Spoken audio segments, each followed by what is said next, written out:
4 मई सिर्फ एक तारीख नहीं बल्कि वो दिन जब तय होगा कि वेस्ट बंगाल में ममता बनर्जी फिर से सत्ता बचाएंगी या बीजेपी इतिहास रचेगी। लेकिन कहानी सिर्फ बंगाल तक सीमित नहीं है।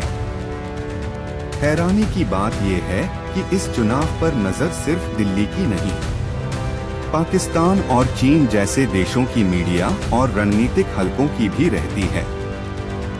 आखिर क्यों? वेस्ट बंगाल का रिजल्ट पाकिस्तान को क्यों बेचैन करता है? चीन को बंगाल की राजनीति से क्या लेना देना? क्या बंगाल सिर्फ एक राज्य नहीं बल्कि भारत की सीमाओं, सुरक्षा, व्यापार और भविष्य की राजनीति का दरवाजा है? अगर ममता जीतती हैं, तो संदेश क्या जाएगा?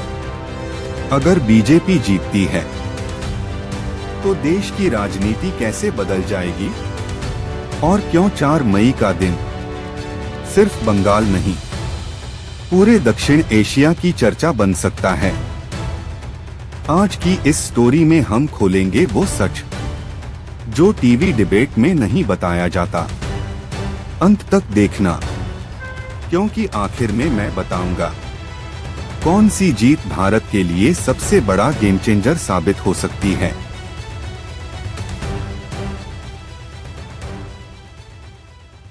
दोस्तों, सवाल सिर्फ इतना नहीं है कि वेस्ट बंगाल में कौन जीतेगा। सवाल यह है कि आखिर बंगाल के चुनाव पर पाकिस्तान, चीन और दुनिया की नजर क्यों रहती है? क्या बंगाल सिर्फ एक राज्य है या फिर भारत की राजनीति का सबसे बड़ा गेम चेंजर? सच जानने के लिए हमें बंगाल की ताकत समझनी होगी। वेस्ट बंगाल भारत का ऐसा राज्य है जो सिर्फ राजनीति से नहीं बल्कि सीमा, व्यापार, संस्कृति और रणनीति से जुड़ा हुआ है। इसकी सीमा बांग्लादेश से लगती है, समुद्री रास्ते भी पास हैं। पूर्वोत्तर भारत तक पहुंच में भी बंगाल की बड़ी भूमिका है।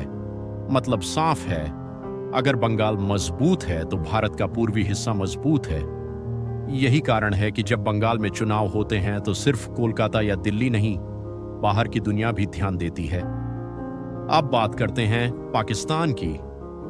पाकिस्तान भारत की राजनीति पर हमेशा नजर रखता है।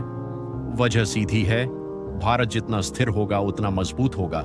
अगर किसी बड़े राज्य में मजबूत जनादेश आता है तो इसका असर केंद्र की राजनीति पर भी दिखता है। पाकिस्तान के रणनीतिक हलकों को यह जानना होता है कि भारत में किस तरह की राजनीति मजबूत हो रही है। राष्ट्रवाद बढ़ रहा है या क्षेत्रीय राजनीति? केंद्र मजबूत हो रहा है या राज्यों की ताकत बढ़ रही है? इसलिए बंगाल चुनाव उनके लिए सिर्फ राज्य चुनाव नहीं, भारत के राजनीतिक मूड का संकेत होता है। अब बात करते हैं चीन की।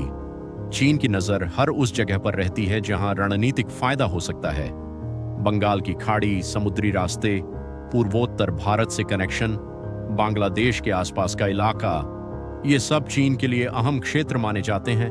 अगर भारत पूर्वी क्षेत्र में मजबूत इंफ्रास्ट्रक्चर बनाता है, बंदरगाह मजबूत करता है, व्यापार बढ़ाता है, तो चीन उस पर ध्यान देता है।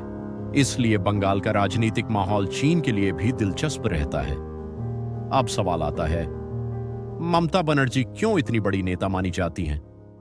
क्योंकि उन्होंने बंगाल की राजनीति में लंबे समय तक अपनी पकड़ बनाई है। लेफ्ट के मजबूत दौर को खत्म करके सत्ता में आई और खुद को बंगाल की सबसे बड़ी क्षेत्रीय ताकत बनाया। उनकी राजनीति का बड़ा आधार है ग्रामीण वोटर, महिलाएं, स्थानीय पहचान और बंगाल की संस्कृति। उनके समर्थक कहते हैं कि उन्होंने बंगाल की पहचान बचाई, वहीं विरोधी कहते हैं कि उद्योग, रोजगार और भ्रष्टाचार जैसे मुद्दों पर सवाल है। अब बीजेपी क्यों बंगाल में इतनी ताकत लगा रही है? बीजेपी जानती है कि अगर बंगाल में बड़ी जीत मिलती है तो ये सिर्फ एक राज्य की जीत नहीं होगी, ये संदेश होगा कि पार्टी देश के हर कोने में पहुंच रही है। उत्तर भारत के बाद अगर पूर्वी भारत में भी मजबूत पकड़ बनती है तो राष्ट्रीय राजनीति और मजबूत होती है। इसलिए बीजेपी के लिए बंगाल प्रतिष्ठा की लड़ाई भी है। अब असली लड़ाई किस बात की है? एक तरफ क्षेत्रीय पहचान की राजनीति, दूसरी तरफ राष्ट्रीय विस्तार की राजनीति। एक तरफ ममता बनर्जी का बंगाल मॉडल, दूसरी तरफ बीजेपी का विकास और राष्ट्रवाद मॉडल। और जनता अपने हिसाब से वोट करती है। जनता के मुद्दे अलग होते हैं, रोजगार, सड़क, बिजली, राशन, कानून व्यवस्था, स्थानीय नेता की छवि। टीवी पर बड़ी बड़ी बहसें चलती हैं, लेकिन वोट जमीन पर पड़ता है। अब अगर ममता जीतती हैं तो क्या संदेश जाएगा? संदेश जाएगा कि क्षेत्रीय दल अभी भी बहुत मजबूत हैं। स्थानीय नेता राष्ट्रीय दलों को रोक सकते हैं, विपक्ष को भी मनोबल मिलेगा। अगर बीजेपी जीतती है या बहुत बड़ा प्रदर्शन करती है तो संदेश जाएगा कि पार्टी नए क्षेत्रों में भी तेजी से बढ़ रही है। ये आने वाले चुनावों पर असर डाल सकता है।